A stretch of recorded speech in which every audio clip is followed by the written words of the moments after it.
नमस्कार। आप सभी को मेरा प्यार भरा नमस्कार और उम्मीद करती हूँ कि आपको भी मुझे देखकर अच्छा लग रहा होगा।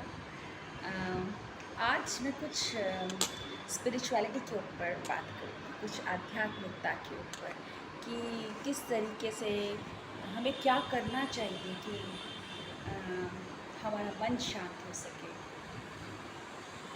मन शांत करने के लिए उससे पहले तो ज़रूरी है हमें जानना कि हम हैं कौन। हमें ये जानना बहुत ज़रूरी है कि हम हैं क्या। तो मैं 5 फिंगर कॉन्सेप्ट आपको बताऊँगी। इसमें जो सबसे छोटी उंगली है वो हमें दिखती है, हमारे शरीर को बताती है, यानी हमारा तन, मन, बुद्धि, आत्मा और परमात्मा।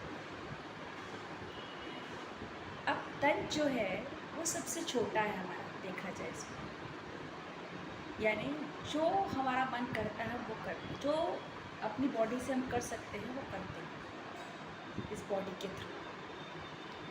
इससे ऊपर होता है हमारा मन। हमारा बॉडी हमारे मन के अधीन होती है, जैसा हमारा मन कहता है वैसे बॉडी करती रहती है।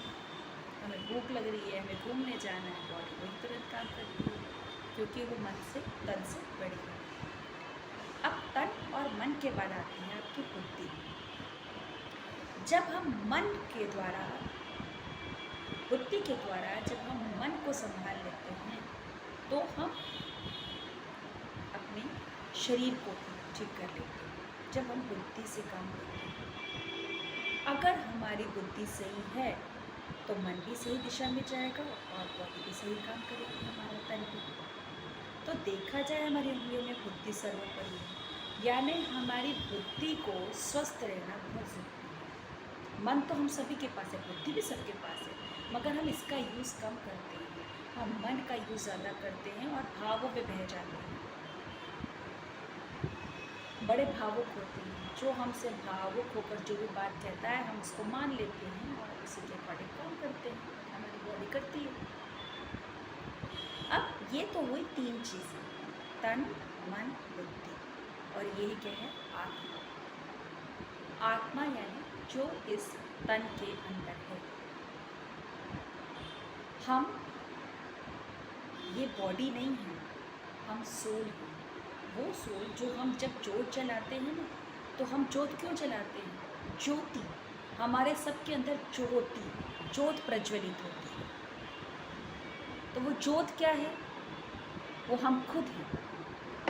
हम खुद हैं, हमारे अंदर वो सारी क्वालिटीज़ हैं, मगर अभी तभी हैं। कईयों में वो ज़्यादा है, कईयों में वो कम है, लेकिन है सब में। एक बुरे से बुरे इंसान के अंदर भी कुछ अच्छी आदतें होती हैं और एक अच्छे से अच्छे इंसान में भी कुछ बुरी आदतें होती हैं। यानी जो आत्मा है, यानी जो शरीर है जो हमने धारण किया है, उसके अंदर आत्मा विराजमान है और आत्मा का गुण है, आत्मा के बहुत सारे अच्छे, आत्मा का गुण ही है लोगों को प्यार देना, सब तरफ शांति शांति देना। आत्मा का गुण क्या है? शांति है, पवित्रता है, प्रेम है, आनंद है। तो ये सारी क्वालिटीज़ हमारे अंदर है, मगर छिपी हुई हैं। तो ये उंगलियों के माध्यम से बताना मैं चाह रही थी कि ये हमारा तन है, ये हमारा मन है, ये हमारी बुद्धि है और ये हमारा हम है, आत्मा है। शरीर नहीं है, आत्मा है। अब आत्मा और ये है हमारे परमात्मा। तो आत्मा और परमात्मा में कितना अंतर है? यानी जब आत्मा को, यानी जब इस आत्मा जब शरीर को पता चल जाता है कि मैं आत्मा हूँ, बुद्धि का इस्तेमाल करता है, अपने मन को संभालता है, अपने मन को मजबूत करता है, तो वो परमात्मा तक पहुँच जाता है। जब ये सब कुछ हमें पता चल जाता है आत्मा को, तो आत्मा का जब परमात्मा से मिलन होता है तो कुछ और ही हो जाती है दुनिया। तब तो आनंद ही आनंद छा जाता है हर जगह। ये मिलेगा कैसे? ये मिलेगा कि हम किसी से बात करें, किसी को भी देखें उसके अंदर ये ध्यान रखें कि इसके अंदर भी ईश्वरी गुण है, इनके अंदर भी एक आत्मा है, एक ज्योति है। हम सब छोटी ज्योति हैं, वो परमात्मा बड़ी ज्योति है। हम सबको इस छोटी ज्योति को उस बड़ी ज्योति के अंदर विलीन हो जाना है।